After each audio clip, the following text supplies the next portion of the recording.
शुभ संध्या मेरे प्यारे मित्रों, दोस्तों, मेरे प्रिय छात्रों छात्राओं। मैं नरेंद्र कुमार राय आपके अपने YouTube चैनल साक्षी एजुकेशन 4149 की तरफ से आपका स्वागत अभिनंदन करता हूं। आज मैं फिर से आपके सामने लेकर आया हूं अलंकार। ठीक है, अलंकार टॉपिक लेके आया हूं आज मैं। इसकी मैं 2 क्लास से आपको पढ़ा चुका हूं।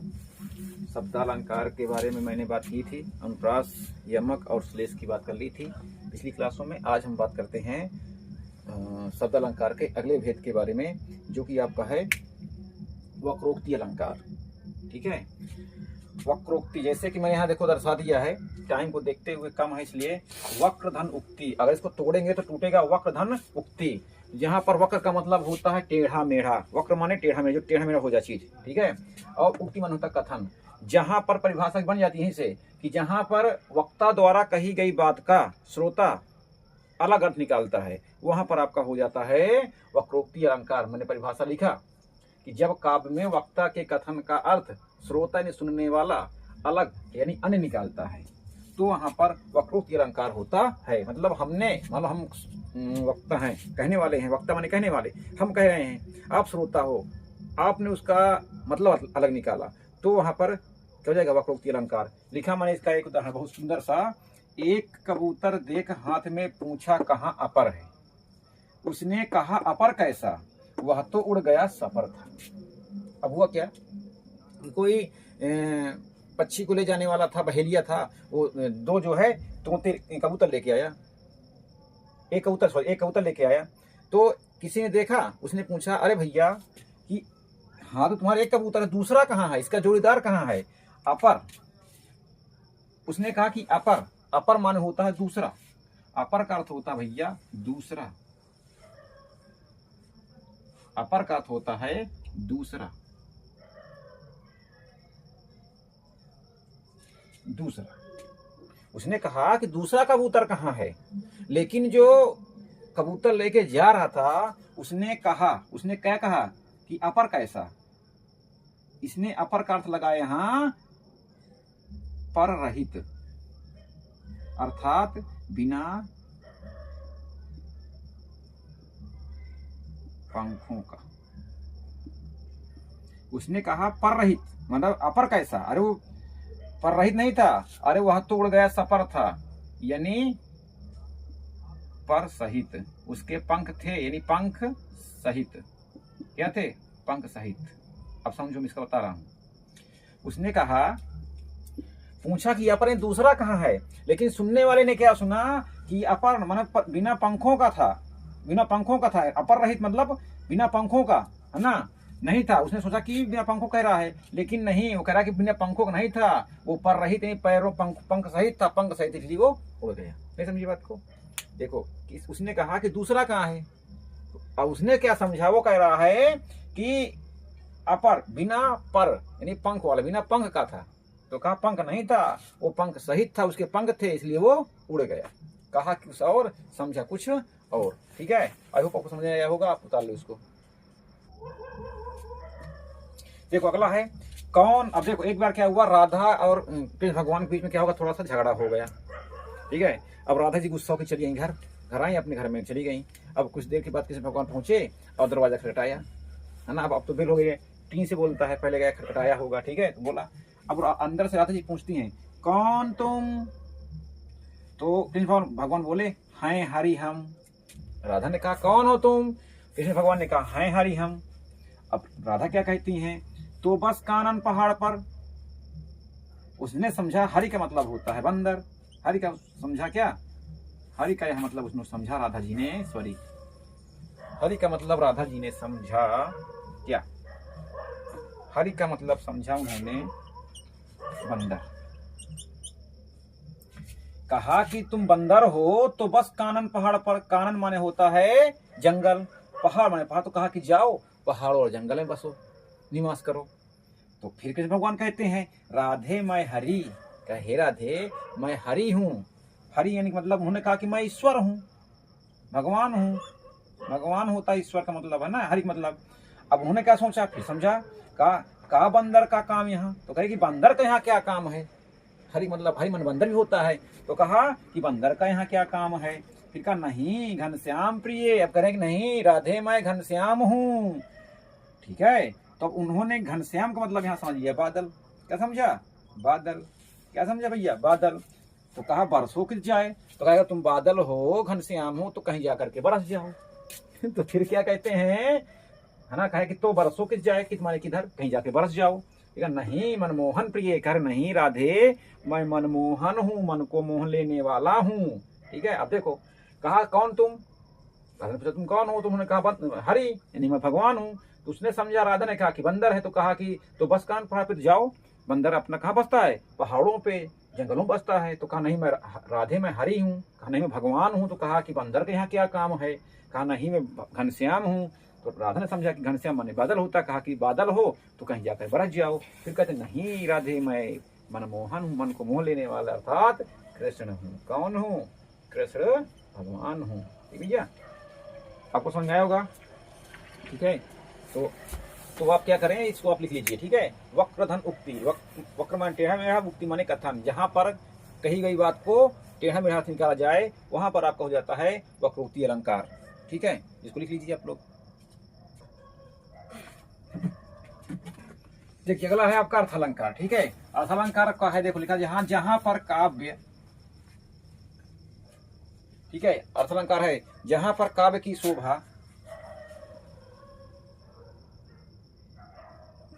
तो हमने उपमा ओ क्या नाम है सॉरी शब्द अलंकार के सारे भेद पढ़ा दिए। ठीक है, ठीक है, तो वही अब बता रहे हैं अगला। जहां पर काव्य की शोभा अर्थ के माध्यम से बढ़ जाती है वहां पर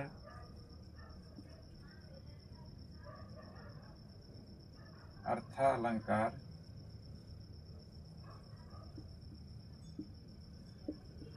होता है।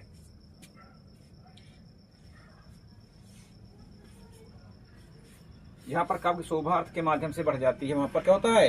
अर्थालंकार होता है। इसमें पहला आपका है उपमा अलंकार। पहला आपका है, इस पे हम बात करेंगे उपमा अलंकार। टाइम कम है इसलिए हम थोड़ा जल्दी से खत्म करने का प्रयास करते हैं, क्योंकि आपका पेपर भी नजदीक है, इसलिए हम आपको जल्दी खत्म करना चाहते हैं, खत्म कर देंगे। देखो ये टूटेगा उप मा, उपधन मा, दो शब्दों से मिलकर ये टूटेगा। जहां उप का मतलब होता है समीप, उप का अर्थ होता है समीप, यहां हो जाएगा तौलना। ठीक है, जहां पर जब देखो परिभाषा क्या होगी, जब, है ना, ऐसे आपको बना लेना है। ठीक है, ऐसे आपको बना लेना है। जब दो भिन्न वस्तुओं, जब दो भिन्न वस्तुओं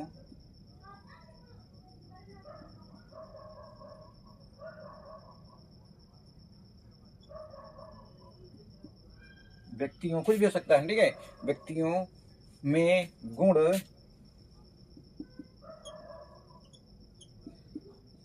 दोष। ठीक भैया, जब जब दो भिन्न वस्तुओं व्यक्तियों में गुण दोष, ठीक है, की समानता, की समानता, ठीक है, आप इसको लिखे चलिए, की जाती है, की जाती है, तो वहां पर उपमा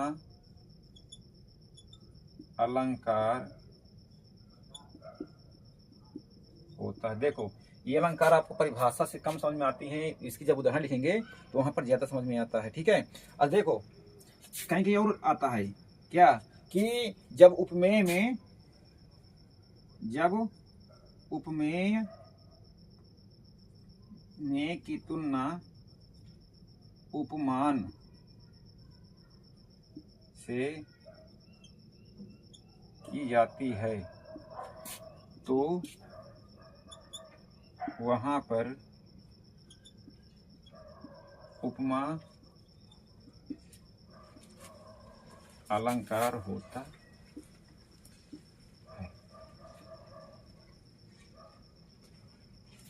ठीक है, उपमेय में उपमान। अब आप लोग उपमेय का मतलब क्या नहीं समझते होंगे, उपमान क्या होता है। उपमेय का मतलब होता है जैसे कि सीता और चंद्रमा, तो सीता यहाँ क्या हो जाएगा, उपमा हो जाएगा। ठीक है, चंद्रमा उपमान हो जाएगा। मतलब एक व्यक्ति की तुलना जिससे करेंगे वो हो जाएगा उपमान। ठीक है, इसको लिख लीजिए। परिभाषा से तो लिख के आती हैं, या तो आपको ऐसे लिख देना है, या तो किताबों में बहुत ढेर सारी यही मिल जाता है। जब उपमेय में उपमान की तुलना किया, सॉरी उपमेय में उपमान की, जब उपमेय में उपमान की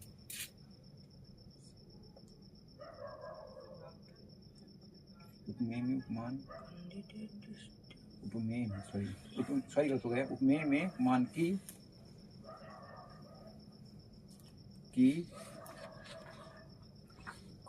तुलना की जाती है, उपमेय में उपमान से उपमेय से तुलना की जाती है। ठीक है, तो वहां पर आपका हो जाता है उपमा अलंकार हो जाता है। जैसे मैं इसका आपको उदाहरण आपको दे रहा हूँ, उदाहरण।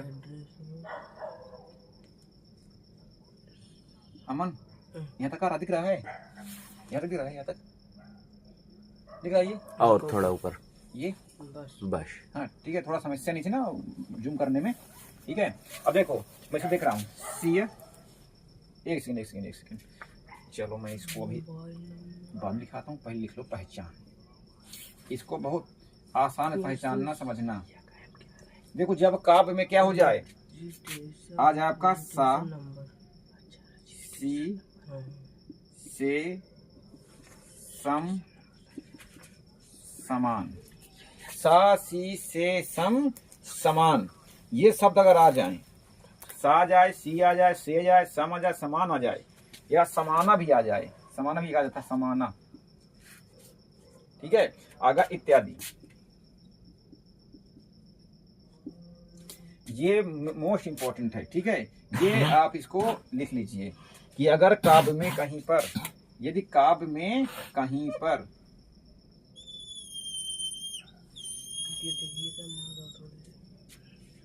काव्य में कहीं आपको ये मिल जाए, सा सी से सम समान समान, ये शब्द आ जाए, आपको आंख मूंद करके उपमा अलंकार लिख देना है। ठीक है, इसकी परिभाषा में देखो, उदाहरण लिख दे रहा हूं आपको।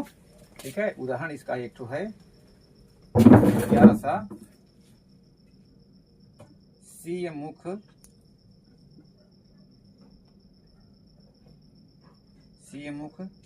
सुंदर चंद्र समाना, सी मुख सुंदर चंद्र समाना, सी मुख सुंदर चंद्र समाना।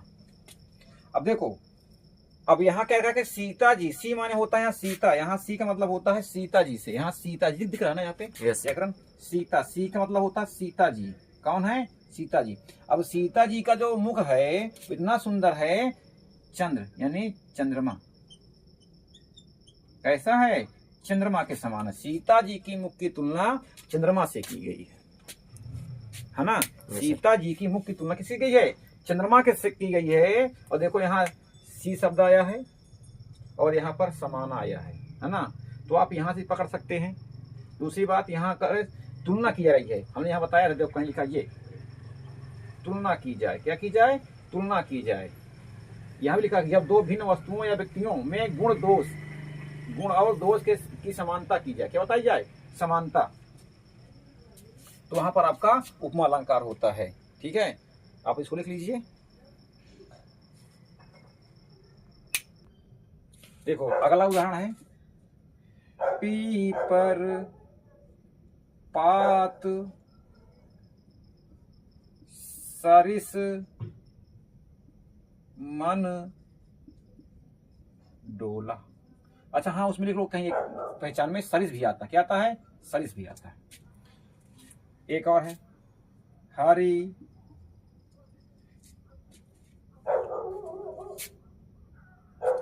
पद कोमल कमल सा, ठीक है, हरिपद कोमल कमल सा। और लिख लो मुख मयंक सम मंजु मनोहर। एक और लिख लो, इसका है बहुत सुंदर सा है, मुख मयंक मुख मयंक सम मंजू मनोहर। ढेर सारे इसके उदाहरण हैं। ठीक है, अब समझो, मैं समझा रहा हूं। कहा क्या कि पीपर पात सरिस मन डोला। कह रहा जो मन है, जो हमारा मन है वो है पीपर। पीपर माने पीपल। क्या होता है? पीपल का पेड़ जानते होंगे आप लोग, जो हमेशा 24 घंटे ऐसे नहीं तक, पीपल का वृक्ष, पीपल का वृक्ष। पात माने होता है पत्ता। क्या होता है जयकरण? पत्ता। पत्ता। सरिस माने समान। सरिस माने समान। समान। मन माने आपका जो मन होता है। डोला माने हिलना। हिलना। क्या होता है? हिलना। ठीक है, राइटिंग थोड़ी मेरी गड़बड़ है, तो आप जब मैं बोलता हूं तो आप सुनते जाइए। ठीक है, जब मैं बोलता हूं तो आप सुनते जाइए। ठीक है, अब समझो क्या कहा कि मेरा जो मन है वो पीपल के पत्ते के समान डोल रहा है। इसको डोलना भी कहते हैं, डोलना। ठीक है, हिलना या डोलना। मेरा जो मन है कैसे डोल रहा है? पीपल के पत्ते के समान। आप देखेंगे पीपल का पत्ता हवा चले ना चले, लेकिन पीपल का पत्ता डोलता रहता है। ठीक है। हरिपद कोमल कोमल कमल सा गया समान। सा को तो समान करा कि जो हरि का पद है कैसे? कमल के समान कोमल है। मुख माने होता मुख, मयंक माने होता चंद्रमा, सम माने समान, मंजू माने सुंदर, मनोहर माने मन को मोहने वाला है। करा कि जो मुख है वो चंद्रमा के समान शीतल और मनोहर है। ठीक है, लिख लो इसके उदाहरण ये। ठीक है, उदाहरण लिख लो जल्दी से, जल्दी से आप लिख लो।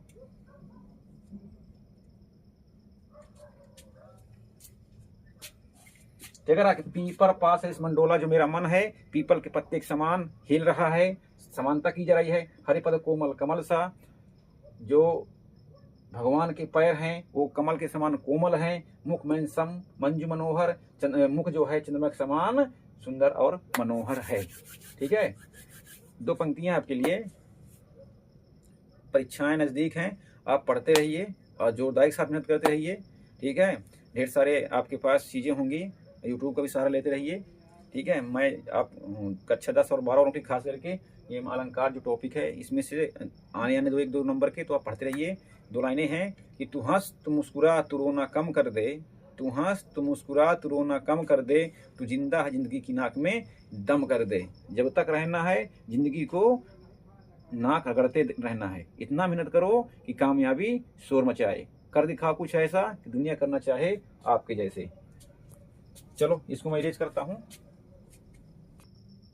अगर देखो रूपक अलंकार, हमने पढ़ा उपमा अलंकार, जहां पर क्या दो व्यक्तियों में गुण दशा दोष धर्म के आधार पर तुलना की जाती है, सासी से समान शब्द आते हैं। यहाँ पर उसका उल्टा हो जाता है कि जहां पर उपमेय में उपमान का अभेद रहित, अभेद माने जहां भेद ना हो पाए, अभेद रहित या निषेध रहित क्या हो जाता है? आरोप हो जाता है। मतलब आरोप लगा जाता है कि मतलब अंतर ना कर पाना। क्या ना कर पाना? अंतर ना कर पाना। हम यहाँ लिख सकते हैं कि अंतर ना हो पाए। क्या ना हो पाए? अंतर ना कर पाना। जहां पर अंतर ना हो वहां पर क्या हो जाता है? रूपक अलंकार होता है। मैंने पहचान लिख दी है, रूपीय अर्थ निकलेगा। जब करेंगे तो रूपीय अर्थ निकलेगा। अर्थ निकालने पर तथा योजक चिन्ह का प्रयोग होगा। ठीक है, ये मतलब पहचान है, आप कर सकते हैं ऐसा। देखो इसके उदाहरण है, आपको बता रहा हूँ, लिख रहा हूँ, आप लिखिएगा मेरे साथ साथ कि चरण कमल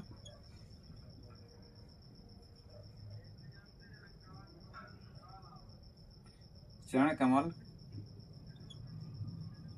बंदव हरि राई। ठीक है, चरण कमल बंदव हरि राई।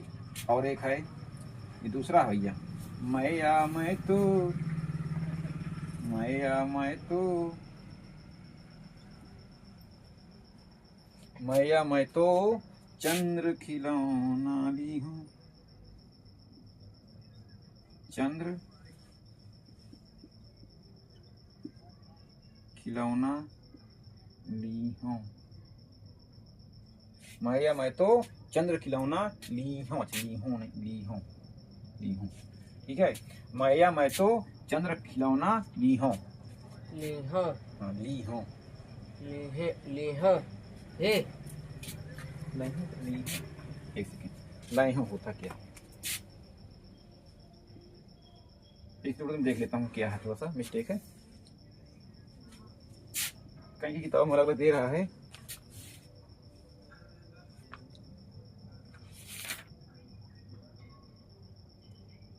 नहीं हूँ,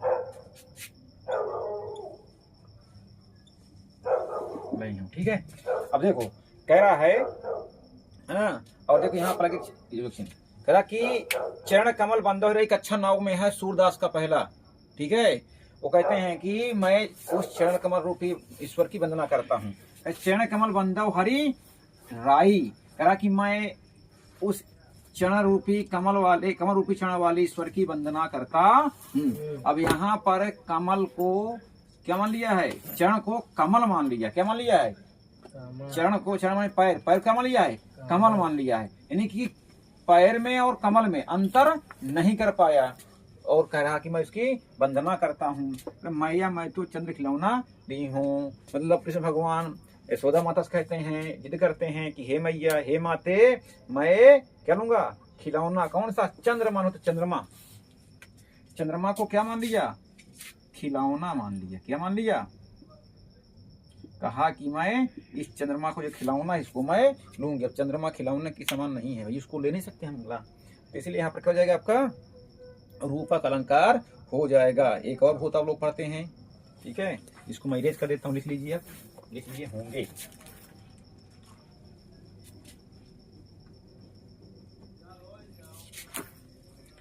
बीती विभावरी जागिरी जागिरी, बीती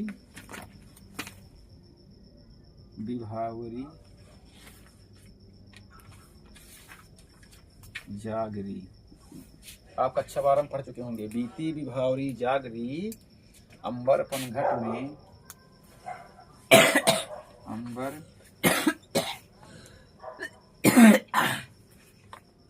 पनघट में डूबो रही तारा घट उषा नागरी। ठीक है, उषा घट नागरी आपने पढ़ा होगा।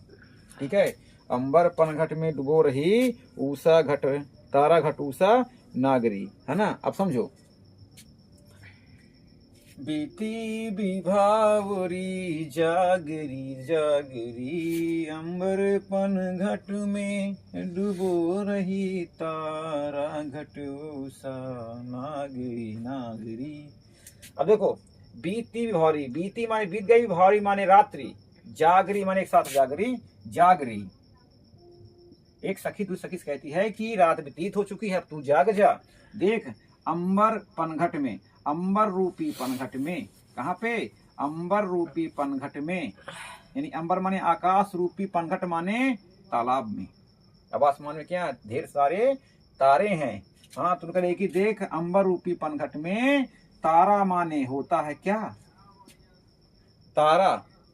तारा में घट माने घड़े, उषा माने सुबह की किरण, नागरी माने चतुर स्त्री। कहीं देख, तारा रूपी जो घड़े से प्रातः रूपी चतुर स्त्री अपने घड़े को उसमें डुबो रही है।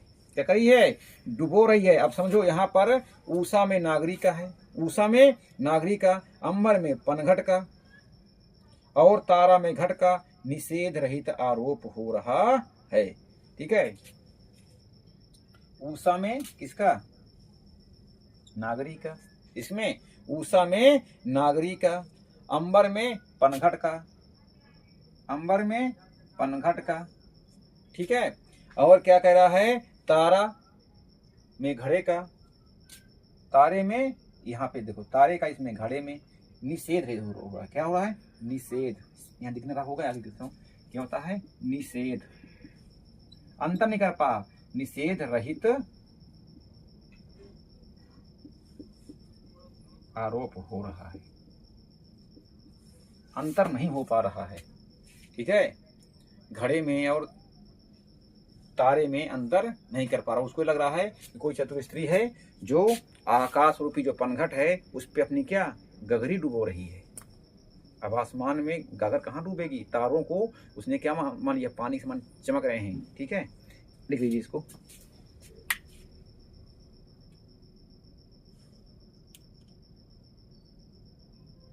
ये लिख लिए होंगे।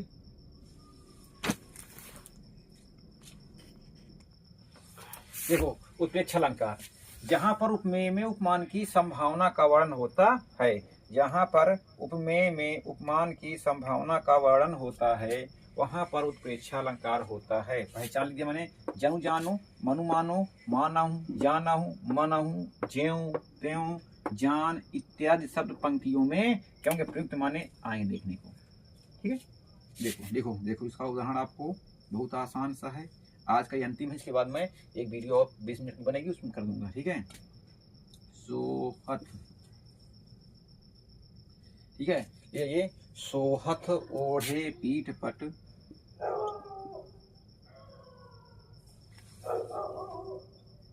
पट श्याम सलौने गात मनोनील मणि शैल पर आतप परियो प्रभात। ठीक है, कह कि सोहत ओढ़े पीठ पट श्याम सलौने गात, मनो आ गया। देखो आप यहाँ पर आ गए मनो, ये आपका यहाँ मन लगा हुआ है। नीलमणि शैल पर आतप परियो प्रभात। देखो मैं समझा रहा हूँ। अब यहाँ कृष्ण भगवान के बारे में कहा जा रहा है कि कृष्ण भगवान अपने शरीर पर पीले वस्त्रों किस तरह ओढ़ लेते हैं कि वो इतने सुंदर लगते हैं, सलोने माने सुंदर लगते हैं, लगते हैं पीले कपड़ों को ओढ़ने के बाद, कि जैसे नीलमणि पर्वत पर सुबह की प्रातः काल की जब सूर्य की किरणें पड़ती हैं तो पीले रंग का हो जाता है और सुंदर लगने लगता है। पानी पर जब पीले रंग पड़ता है तो बहुत सुंदर मनोहर हो जाता है। उसी प्रकार से कृष्ण भगवान जब पीले वस्त्रों को ओढ़ लेते हैं तो सलोनी ने सुंदर लगने लगते हैं। ठीक है, एक और लिखो इसका। मनो आ गया आपका। ठीक है, मनो आ गया है आपका। पुलक प्रकट करती है धरती, पुलक लिखा है मन, पुलक प्रकट करती है धरती, पुलक प्रकट करती है धरती हरित तृणों की नोकों से, हरित तृणों की नोकों से। मानो झूम रहे हो तरु भी, मानो झूम रहे हो तरु भी मंद पवन की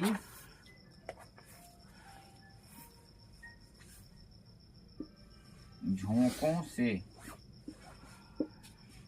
ठीक है, अगर कि पुलक प्रकट, धरती जो है अपनी प्रसन्नता को इस प्रकार प्रकट कर रही है, कैसे, हरित, हरि माने हरित, हरित माने धरती माने धरती, हरित माने हरित, तृणों माने तिनकों की नोकों। भाई सुबह आप उठेंगे तो जाएंगे कि जो घास वगैरह होती है, घास में क्या होता है, ओस की बूंदें पड़ी होती हैं और जब हवा चलती है तो पेड़ ऐसे झूमते हैं।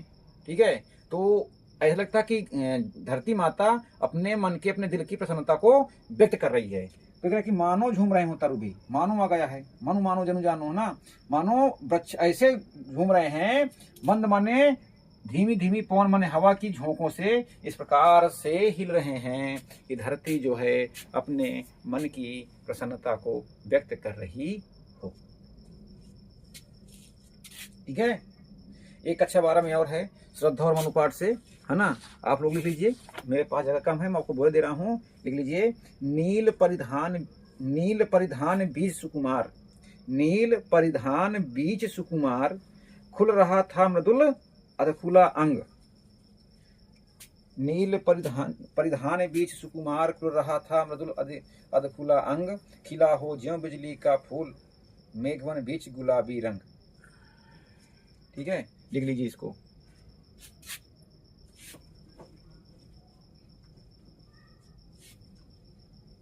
मैं एक आपको लिख के दे देता हूं।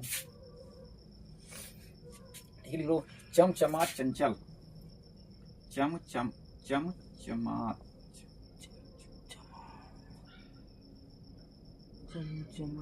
चंचल नयन, चमचमात चंचल नयन, बीच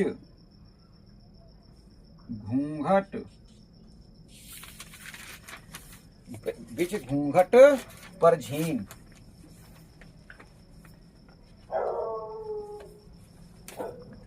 ठीक है, सुर सरिता विमल, सुर सरिता विमल, सुर सरिता विमल जल। ठीक है, जल उछरत, जल उछरत जुगमीन।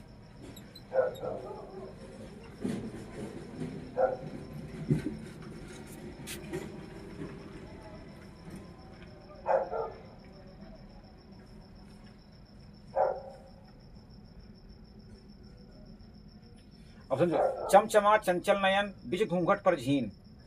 कह रहा कि एक स्त्री जो है इतने चंचल नेत्रों वाली है, जो घूंघट की आड़ से देखती है ना। झीन मन होता है जिसके आर पार देखा जा सके ना। जैसे इस समय साड़ियाँ चल रही हैं, वो नेट वाली साड़ियाँ है ना, नेट वाली साड़ियाँ फिर बोल देती ना, और इससे उस पार दिखता रहता है ना। हाँ, तो कहा कि वो जो मतलब घूंघट की है, लेकिन जब देखती तो उसके चंचल ऐसे सुंदर लगते हैं, ऐसे दिख रहे हैं जैसे सूर्य सरिता यानी देव नदी, कौन सी, गंगा जी के विमल माने स्वच्छ जल में, गंगा जी के या नदी के शीतल जल में उछल माने उछल रही हो जुग मीन। मीन मन मछली, मतलब गंगा के जल में उछलती हुई मछली जितनी सुंदर लगती है, सफेद रंग की होती है, उसी प्रकार से चमचमात चंचल नयन की सुंदर नेत्रों वाली जो स्त्री है घूंघट के आड़ से दिखाई दे रही है। ठीक है, यहाँ पर तुलना वाली बात आ गई है, अब लिख लीजिए। ठीक है, और मैं अब 2 बचे हैं, लेकिन परीक्षा आप में इतने काम हो जाएगा। भी बचे हैं 2-3 संदेह अलंकार, जैसे बचा आपका भ्रांतिमान अलंकार बचा है। ठीक है, तो मैं इनको जो है कल की क्लास में एक 15-20 मिनट बचेगा दिखा दूंगा, और एक है आपका अधिसंयोग के अलंकार। तो 3 अलंकार आपके बचे हैं। ठीक है, एक आपका भ्रांतिमान अधिसंयोग के अलंकार, और एक आपका बचा है संदेह अलंकार। ठीक है, तो मैं आई होप आपको यहाँ तक समझ में आया होगा। आपका अपना माय यूट्यूब चैनल साक्ष्य एजुकेशन 4149 को लाइक करें, शेयर करें और सब्सक्राइब करें, मित्रों से भी बोलें, और वीडियो को अधिक से अधिक लोगों तक पहुंचाएं। और हाँ, मेरी वीडियो की जो लिंक है इसको अपने व्हाट्सएप पे, फेसबुक पे, अपने इंस्टाग्राम आईडी पे शेयर करिए। ठीक है, ज़्यादा से ज़्यादा लोगों तक पहुंच सके, मुझे अच्छा लगेगा। धन्यवाद, मिलते हैं नेक्स्ट वीडियो में। जय हिंद।